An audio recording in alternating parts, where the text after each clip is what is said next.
Government of India ఉద్దేశం sustainable water, ఒక reservoir నుంచి నీళ్లు తీసుకొచ్చి ఎప్పుడు కూడా నీటి సమస్య లేకుండా ఇవ్వాలంటే దాన్ని కూడా డైల్యూట్ చేసే పరిస్థితికి వచ్చారు.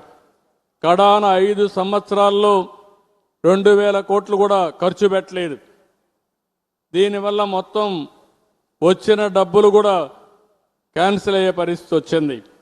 మొన్నే నేను డిప్యూటీ సీఎం గారు వెళ్ళి గట్టిగా రిక్వెస్ట్ చేస్తే ఎక్స్టెన్షన్ ఇచ్చారు 2 ఏళ్ళు. ఆ 2 ఏళ్లలో మనం పూర్తి చేయాలి. అంటే ఎన్ని ఇబ్బందులు కలిగించాలనో, ఒక నాన్ పర్ఫార్మెన్స్ వల్ల ప్రజలకు ఎన్ని ఇబ్బందులు వస్తాయో అన్ని ఇబ్బందులు వచ్చాయి.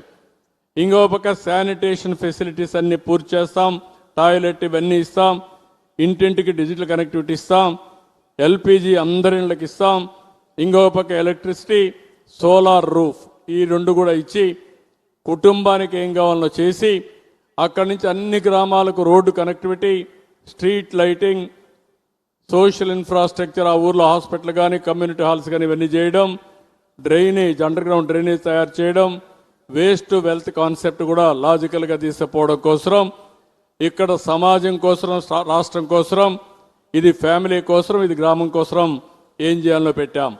నెక్స్ట్ ఇక్కడ వచ్చినప్పుడు ఇది ఒక ముఖ్యమైన స్లైడ్ మనందరికీ. భవిష్యత్తులో చాలా దేశాలు ఇప్పుడే ఎక్స్పీరియన్స్ అయినాయి. జనాభా తగ్గిపోతూ ఉంది, ఏజింగ్ ప్రాబ్లం పెరుగుతూ ఉంది, దానివల్ల ఎకానమీ కూడా అస్తవ్యస్తం అవుతున్నాయి. కొన్ని దేశాలు మీరు చూస్తే జపాన్ లాంటి దేశం ఈరోజు మన దగ్గర నుంచి యువతను ప్రోత్సహించే పరిస్థితికి వచ్చారు. కొన్ని దేశాలైతే వేరే దేశాల్లో ఉండే యువతని దత్తత తీసుకునే పరిస్థితికి వచ్చారు. అలాంటి ఉన్నప్పుడు ముందు జాగ్రత్త మనం ఆలోచించాల్సిన అవసరం ఉంది. ఈరోజు భారతదేశం మీరు చూస్తే 2.1 రీప్లేస్మెంట్ లెవెల్, నేషన్ వైడ్ 1.9కి వచ్చాం. కానీ కొన్ని రాష్ట్రాల్లో మీరు ఒకసారి చూస్తే ఈరోజు మన రాష్ట్రం అయితే 1.54కి వచ్చేసాం.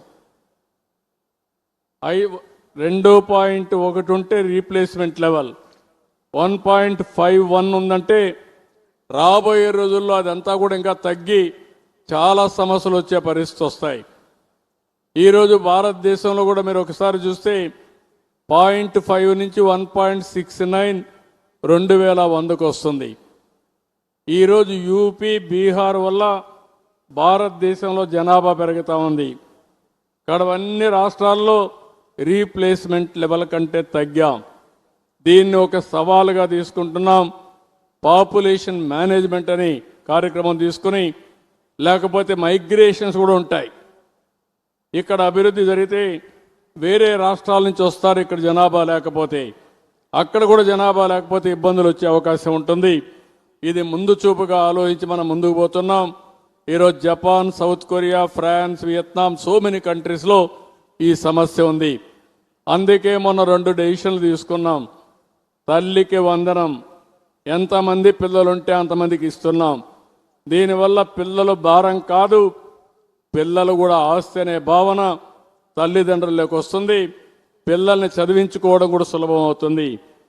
ఒకప్పుడు నేనే ముఖ్యమంత్రిగా ఉండి 2 పిల్లల కంటే ఎక్కువ ఉంటే స్థానిక సంస్థల్లో పోటీ చేయడానికి అనర్హులని చెప్పి పెట్టాం.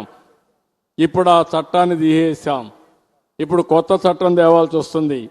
2 కంటే తక్కువ పిల్లలుంటే పోటీకి అర్హులు కాదని.